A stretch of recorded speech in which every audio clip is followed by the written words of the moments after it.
Ketika berbicara tentang pernikahan, membangun pernikahan itu jangan hanya membangun mimpi, maunya enak tok, maunya seneng tok, maunya sesuatu yang sebagaimana harapan kita. Allah itu nggak bisa didikte, Allah itu nggak bisa harus mau nurut. Ya Allah khusus saya deh kaya terus, ya Allah khusus saya deh nggak pernah sakit tapi sehat terus, ya Allah khusus saya deh lapang terus.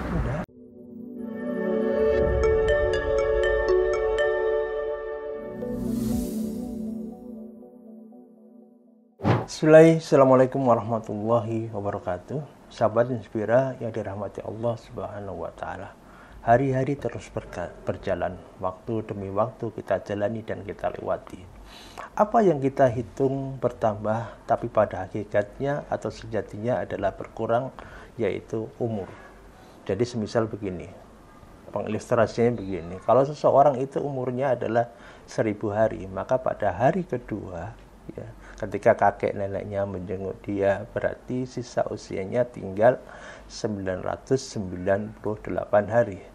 Pada hari ke-7 ketika orang tuanya mengakikahi dirinya dan keluarga berkumpul menghadiri hari akikahnya, pada hakikatnya usianya hanya tersisa 993 hari. Ada satu peringatan yang menarik dari Imam Hasan Al-Basri rahimahullah ta'ala. Dia mengatakan, ya ibnu Adam, innama anta ayyam, kullama dhahaba yaumun dhahaba ba'du. Wahai manusia, sesungguhnya kalian hanyalah kumpulan hari. Tatkala satu hari itu hilang, maka akan hilang pula sebagian dirimu.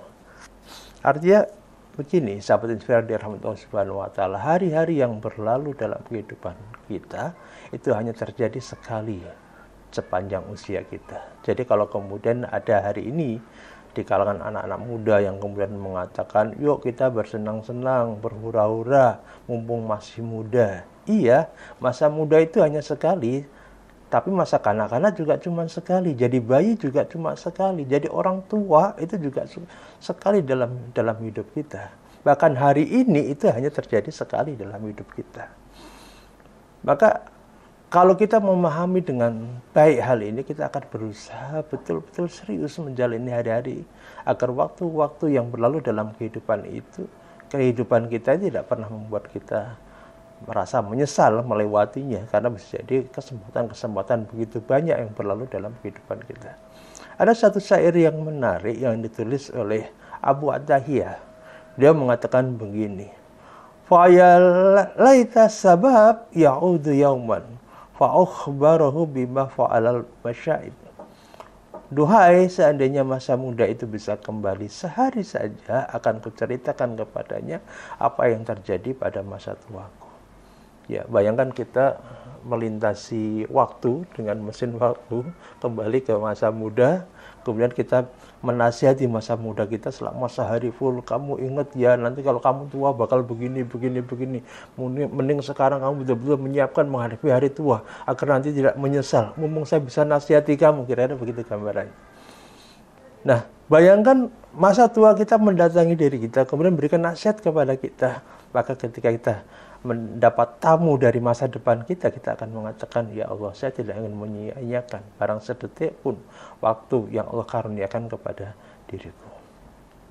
Karena ada satu hal yang penting untuk kita pahami. Kenapa? Supaya kita tidak banyak penyesalan dalam hidup kita karena menyia-nyiakan kesempatan atau peluang yang datang dalam kehidupan kita.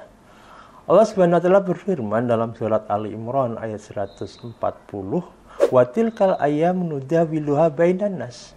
Dan hari-hari dipergilirkan, masa kehancuran, masa kejayaan itu dipergilirkan di antara manusia.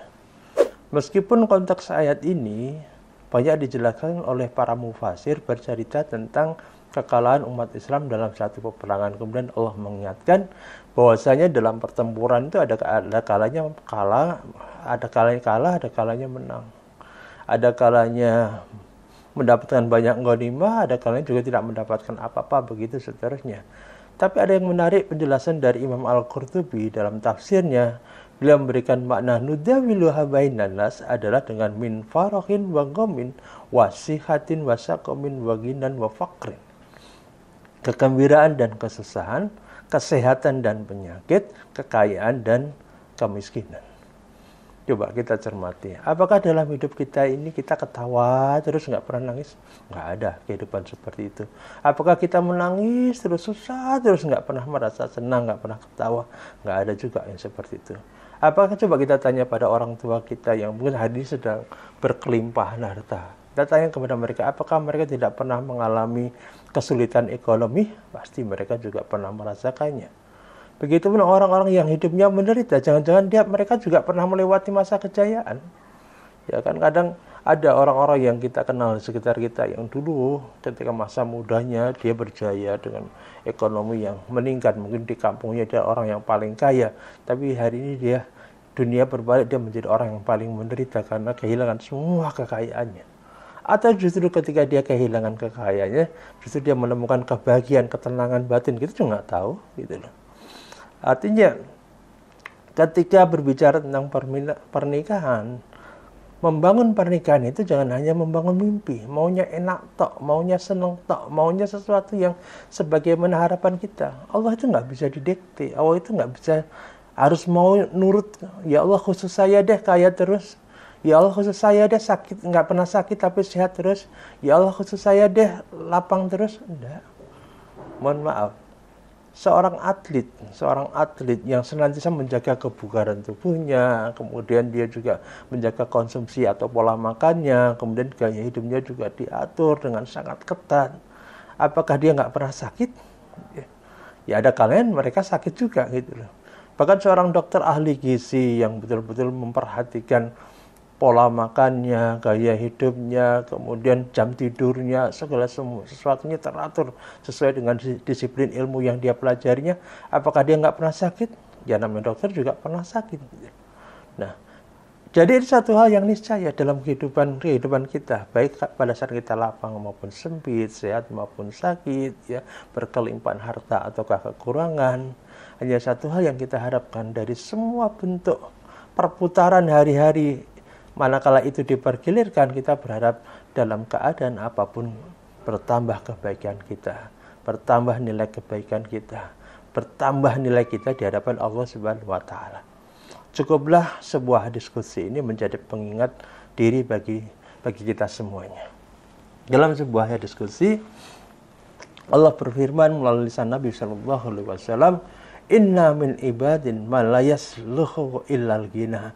Sungguh di antara hamba-hambaku ada yang tidak bisa membuatnya baik kecuali kekayaan. Wala afqartuhu la afsadau dzalik. Jika aku jadikan dia miskin, maka hal itu akan merusak dirinya. Hari tidak terlalu sulit menemukan di kalangan para artis atau selebritis yang dulu pernah berjaya di masa mudanya, ya berkelimpahan harta, tapi sekarang ekonomi susah, tidak siap karena udah nggak laku lagi.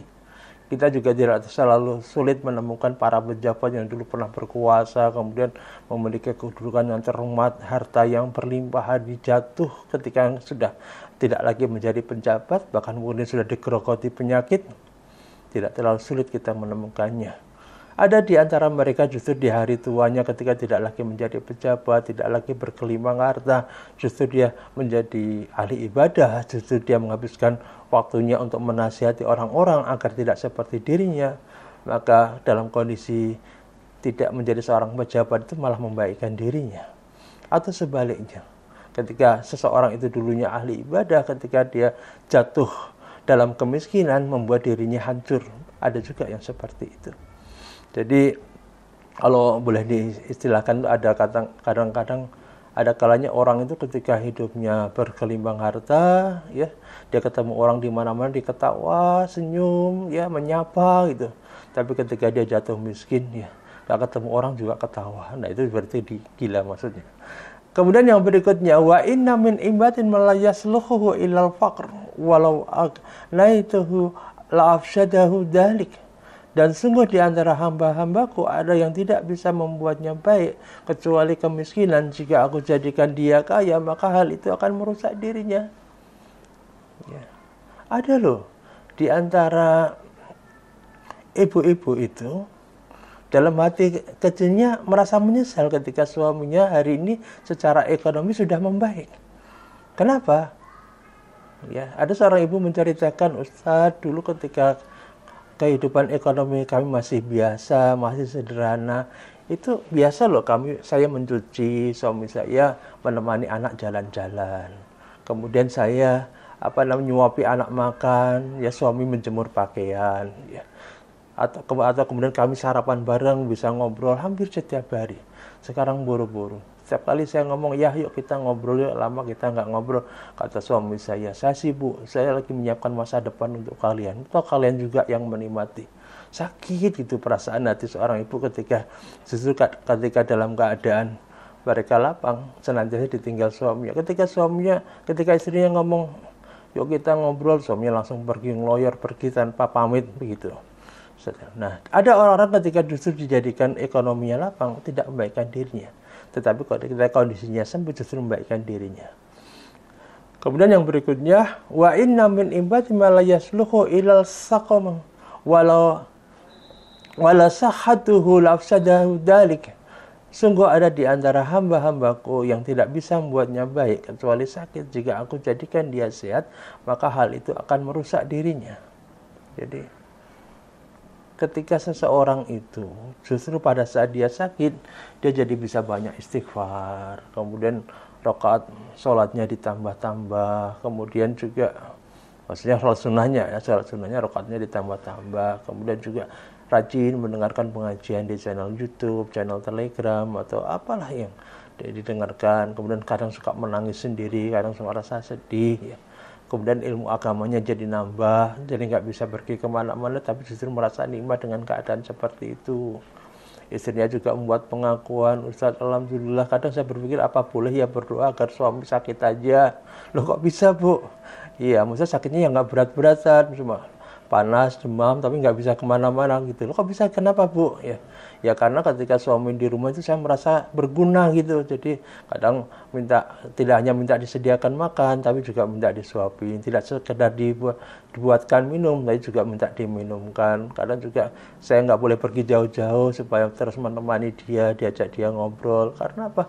Ketika dia sehat, nggak pernah ada di rumah. Setiap kali pulang ke rumah langsung ganti baju, langsung pergi. Mau kemana Mas? Futsal. Mau kemana Mas? Pit-pitan. Mau kemana Mas?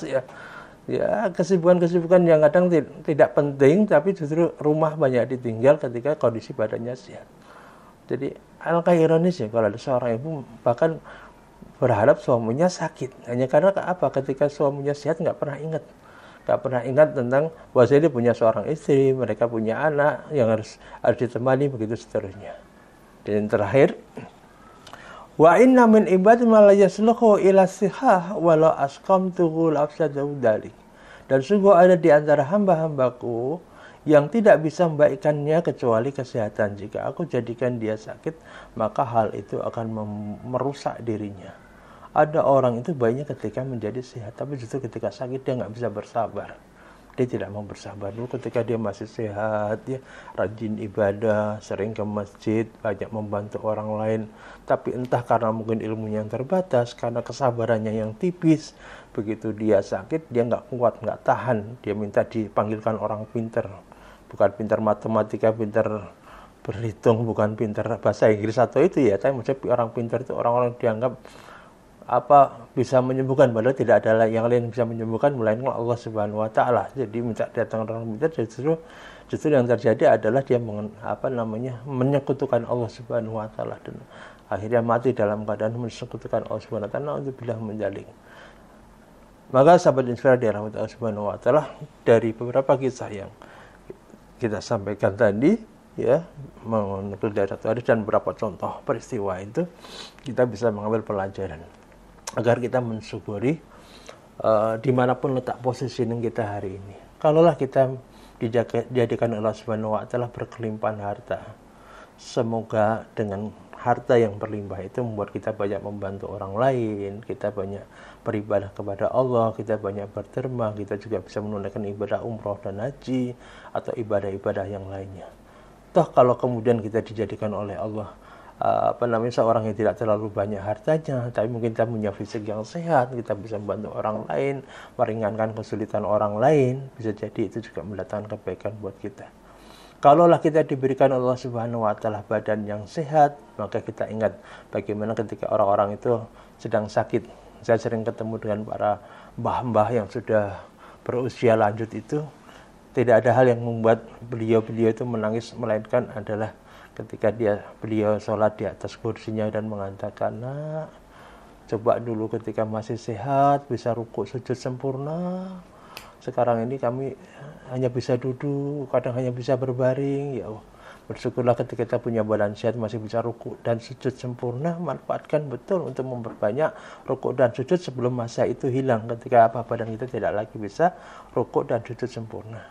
Sebagaimana pemandangan orang-orang yang bisa pergi umroh ya ke Masjid Nabawi, kemudian ke Masjidil Haram ya, yang lain pada zikir, wirid, doa, dia nggak tahu bingung mau doa apa. Kenapa nggak punya banyak hafalan doa-doa?